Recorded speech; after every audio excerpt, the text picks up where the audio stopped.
جی آج عدت کیس کے حوالے سے پہلے تو ہم لوگ ڈسٹرکٹ کورٹ میں گئے تو وہاں پر امجد صاحب نے ٹائم دیا کہ 12:30 بجے آپ تشریف لائیں، کیونکہ یہاں ایک اپلیکیشن فائل ہوئی تھی، تو وہ اپلیکیشن جو ہے وہ دوسری پارٹی کی طرف سے اگینسٹ پارٹی، میں نام لینا بھی نہیں چاہوں گی، اور وہ خارج ہو چکی ہے۔ اب دیکھیں یہاں سے فیصلہ جاتا ہے، اس پہ کیا عمل درآمد ہوتا ہے یہ تو ابھی پھر پتہ چلے گا کہ ابھی وہ 12:15 بجے شروع بھی ہوتا ہے یا پھر لیٹ میں جاتا ہے۔ مخصوص نشستوں والا بھی کیس یہاں لگا ہوا تھا، آج فارم 45 جو ہے وہ جمع کرائے گئے ہیں راجہ خرم نواز کی طرف سے، کیسے دیکھتی ہیں کہ کیا مخصوص نشستیں مخصوص نہیں، یہ جو 3 حلقوں والا جو کیس ہے ٹریبیونل میں جو لگا ہوا، تو کیا لگتا ہے پی ٹی آئی کو یہ 3 سیٹیں مل جائیں گی اسلام آباد کی؟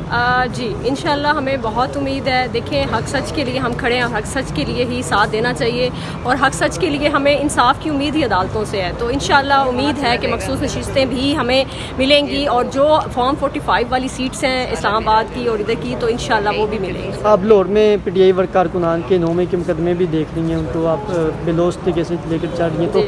کون کون سے ایسے مقدمے جس کو آپ منطقی انجام تک پہنچا چکی ہیں، خاص طور صنم جاوید کی بات سے بتائیے۔ ہاں الحمدللہ جی، ہمارے جتنے بھی کارکنان یہ 2000 کے قریب لاہور میں اریسٹ ہوئے تھے 9 مئی سے ریلیٹڈ، اور الحمدللہ 1 سال میں ہم نے سب کی ضمانتیں کروا لیں، سب اپنے گھروں کو خیر خیریت سے پہنچ چکے ہیں، لیکن ابھی جو ہیں وہ 6 لوگ ہیں جو مین کیس ہے 96 جو ہے وہ اس میں ابھی ان کی ضمانتیں ہائی کورٹ میں پینڈنگ ہیں، باقی سب اپنے گھروں کو پہنچ چکے ہیں۔ اس کے علاوہ لیڈرشپ جس میں ہماری 3 خواتین ہیں، میڈم یاسمین راشد ہیں، صنم جاوید ہیں، اس کے علاوہ عالیہ حمزہ ہیں،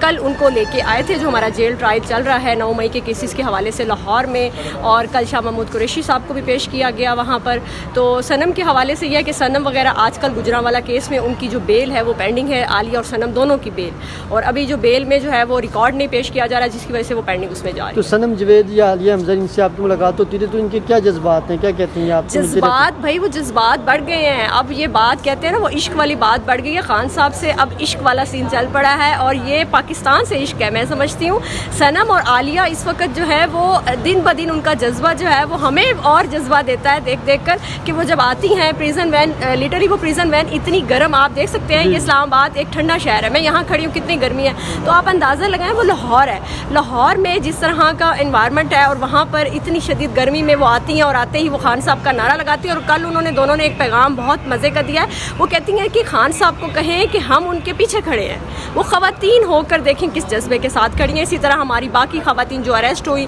اور باقی جو ہماری دوسری خواتین ہیں، اس وقت خواتین پاکستان میں سب سے پہلے جو ہے نا وہ خان صاحب کے پیچھے پیچھے ہیں۔ تو آپ کو کیا لگتا ہے کہ صنم جاوید کیونکہ مختلف کیسوں میں ان کو ضمانت بھی ملتی ہے، پھر کسی دوسرے کیس میں گرفتار کر لیا جاتا ہے، تو کیا وجہ ہے کہ ان کو کیوں نہیں چھوڑا جا رہا ہے ان کیس میں؟ صنم کا وہ پتہ ہے جی، وہ آپ کی جو چیف منسٹر ہیں اس کے پیچھے وہ صنم کو جو ہے وہ نہیں چھوڑا جا رہا، وہ اس سیاسی انتقام کا نشانہ بنایا جا رہا ہے، جبکہ صنم جو تھی وہ کوئی لیڈر نہیں تھی، صنم جو تھی وہ کسی سیٹ کی وہ نہیں تھی، اور صنم ایک عام ورکر تھی اور ایک عام ویڈیوز بناتی تھی اور حقیقت کو وہ منظر عام پر لاتی تھیں، یہ اس کا قصور تھا۔ لیکن اس کا قصور اب یہ ہو گیا کہ ظاہر ہے وہ چیف منسٹر ہمارے سروں پر زبردستی فارم 45(7) کے تھرو جو ہے وہ آ کر مسلط ہو گئی ہیں، تو اب صنم کو جو ہے وہ انتقامی نشانہ بنایا جا رہا ہے۔ لاسٹ میں یہ بتائیں، آپ خود بھی سوشل ایکٹیوسٹ ہیں، دیکھتی رہتی ہیں جو ہے سوشل میڈیا، نون لیگ کی جانب سے جو ہے وہ کمپین چلائی جا رہی ہے طارق محمود جنگیز صاحب کے خلاف اور ججز کے خلاف، یہ کیوں چلائی جا رہی ہے، اس وجہ سے کیا کہیں؟ ہاں جی، اب وہ پریشرائز کرنے کی کوشش کر رہے ہیں ججز کو، اسی لیے تو ہماری، اب میں خود وکیل ہوں اور ILF کا پارٹ بھی ہوں، ہمارے طرف سے